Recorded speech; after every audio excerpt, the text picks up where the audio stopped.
What up? T-Bob here. And Jake as well. And look at you. You done stumbled upon little OTB Saints, where we bring you all the latest black and gold coverage. Who are the Saints going to draft? Who's going to be their quarterback? What does the salary cap look like? All that information and more. Hope you enjoy it. Like, subscribe. Nothing. EJ Manuel's neighbor, Devon Godchaux. How was he saying? Devon Godchaux. He was. I know, we're trying to think out. EJ was trying to say it 3 different ways. Yeah. Godchaux. Godchaux. He's Yeah. like, he didn't understand how those letters made that sound. True. I mean, like not bad. Yeah, it is EJ's neighbor though. Yeah, gonna be on the Saints now. Yeah, I saw that this morning driving in for a 7th rounder. This is somebody that has started basically his entire NFL career. He was 7th rounder. No. Patriots. They gave. Oh, Yeah. yeah. I was about to say Saints didn't he being get a drafted? 7th Was he like 3rd or 4th? Maybe 4th or Okay. 5th. Godchaux? Yeah. Yeah. Either way, he got a big contract. I mean, he's had a good. He did a great NFL career. He had a great college career. I think it's a 5th round. It's a Fifth good round. move, I think, by the Saints to be able to get a player that, for the Patriots, they're going in a different direction. They're trying to get younger. They've got all this money to spend. They're probably going to hit a complete reset on their team. You give up a 7th rounder, still a player that has multiple years left, I think, of productive play. It's actually a decent move by the Saints. How long has Godchaux been in the league now? Since 2017. 8 years. Damn. Work out, Happens dude. quick, doesn't it? Somebody who always, too, even at LSU, was seemed to always play over his head, has to play a bit out of position. Remember Aranda lining him up as that true nose? Yeah. Basically saying that, look, he doesn't have the prototypical nose size, but the bottom line, we need somebody who can't be one-on-one blocked. Yeah. And that was Godchaux. And then he goes to the Patriots, a notoriously hard organization in which to succeed, one of the ultimate kind of meritocratic organizations, and does very well for himself. So shout out to Devon. Yeah, see, like the Saints, they like LSU players now that Sean Payton is no longer in charge. If only they didn't like Derek Carr so much, because this is pretty shocking, guys. So the Saints exercise a clause in Derek Carr's contract to restructure the deal to free up media cap space and basically ensure that he will be the quarterback next season. There's a couple interesting parts of this story to me. The one I want to get into in a little bit is the fact that this makes next year exactly the same now as this year in terms of making a decision. Like, it kind of sucks. Like, does this restructure actually mean that Derek Carr is going to be your quarterback for the next 2 seasons?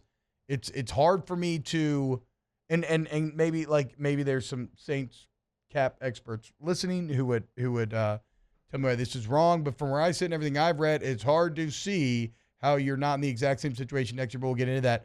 The first part, though, is Nick Underhill and others intimating, nobody giving too much concrete information here, but intimating, Jake, that Derek Carr wanted out.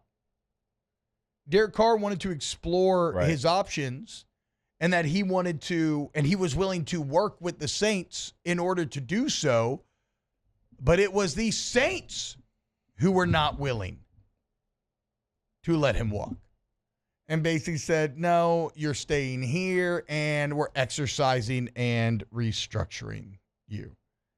So I think there's a few different ways to take that. First off, the continued, I think, like, as far as relationships go, the feeling between Derek Carr and the city is what it is, and nobody's going to be willing to extend the olive branch to make a change. Derek Carr did nothing during the Super Bowl to be forward-facing.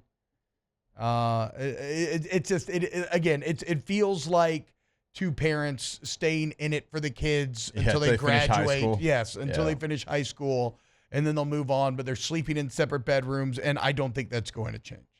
Yeah, it doesn't feel great when you hear that, because it makes you feel like in his mind, he kind of thought that it was over. The relationship was done. Yeah. And again, like, all these Saints were right there at the convention center for the Super Bowl and, having a good time, spreading the love of New Orleans and the city, and he was nowhere to be seen. And it's like, okay, well, that's kind of maybe over. Yeah. And then when you hear reports like this, it's like, okay, even in his mind, he thought it was over. And so, like, you bring him back, I think it just tells you the Saints One, they didn't think Spencer Rattler was ready to be a full-time starting quarterback in their mind. I mean, I agree. After, Kellen Moore probably sat down, watched tape, had discussions with, Nussmeier and everybody on staff. They're at 9. They probably explored what would it take for us to get one of the top 2 quarterbacks in this draft. Yeah. They didn't like the asking price, said we're not doing that. So what do? Well, you fall back on what you have, which is Derek Carr, and you convert, $40 million to a signing bonus, because what was it? It was the $30 million base salary, then the $10 million he had coming as far as a roster bonus. All that now is going to be converted to a signing bonus, and just continue to kick the can down the road. But it feels like they looked at it and they all came together as a new staff and said, well, this is the best option. Yeah, which again, I think objectively, in terms of fielding the best team you can next year, I do think that's true. But you mentioned kicking the can. And here we arrive at the part that I think that's going to make people real unhappy and probably upset with Mickey Loomis when you hear reports that Derek Carr maybe wanted out and Loomis decides to keep him in. And you could say Kellen Moore, right? Because I don't think Loomis makes that decision independent of Kellen Moore, not after he just hired him. So really, it is Kellen Moore, to be fair. But what it results in is you kick the can down, like Jake said, you push more than $30 million, you convert it into signing bonus. So he's still going to get his $40 million. But you convert $30 million into signing bonus, and you spread it out over voidable years on the end of the deal. So his cap number for this year is down to $21 million, but here's where it gets icky.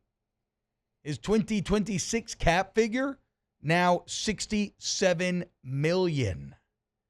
And he gets a pay raise next year from $40 to $50 million in salaries and bonuses. And so here's a direct quote from Nick Underhill's New Orleans.football article. Quote, so this will be an even bigger issue 12 months from now, with even more dead money looming if they decide to part ways then. So again, that's what I need to ask the experts, because this feels, when you make this deal, this actually feels like a 2-year commitment to me. Because again, I don't. I mean, the cap hit. Yeah, the cap hit $69.2 million. And the thing is, you're going to 2026, and I'm sure you're going to lop off 20 or 30 million out for that and spread it into voidable years, and you'll probably be paying Derek Carr like $10 million against the cap for the next couple of years, even when he's not in a Saints uniform. But we mentioned that the relationship already feels like it's over, but monetarily, the golden handcuffs may be such, neither party wants to lose the house. And so they might have to stick in this for 2 more years. If there was a better option, like it feels like if the Saints were picking at 3 and not 9, we would be having a different conversation. And if they had any kind of room to wiggle around and bring in another top-tier quarterback, they would. But after seeing what you have available, it just feels like they said, this is all we can do. If we want to be competitive in year number 1, this is the best option. But like you said, this pretty much guarantees you paying Derek Carr for a long period of time. Yeah. There's going to be multiple years where he is not on your team where you're going to be paying Derek Carr. I mean, $69.2 million cap hit next year is ludicrous, but it's what they felt like they had to do. And also, it's one of those deals where it's like, after reading that, you're like, oh, man, well,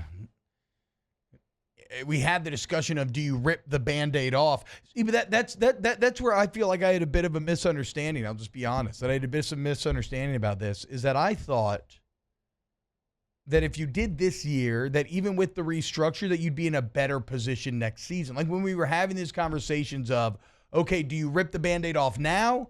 Or do you spread it out over the next couple of years, maybe deal with it this year, and then you get out from underneath it next year? You're not out from underneath anything. No.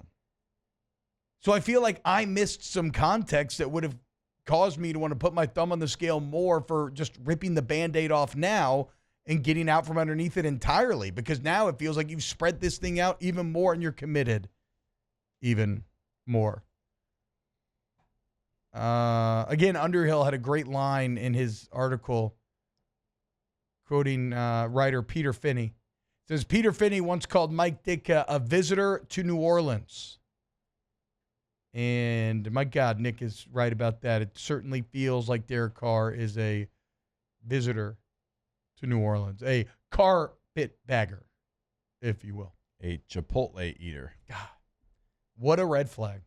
It was right there in front of us. I mean, put it up there with Adam Gase's amphetamine eyes in his New York Jets opening press conference. Oh my gosh. Yeah, that was crazy. In I forgot terms about of that. red flags that we should have known that disaster was impending. Wow, just amazing black and gold takes right there, Jake. I don't think I've ever heard any takes that are better than the two guys that just gave you that take. And you can keep getting them by going ahead and liking, subscribing, ringing the bell to get notifications when we post. Have a great day. We'll see you on the next OTB Saints.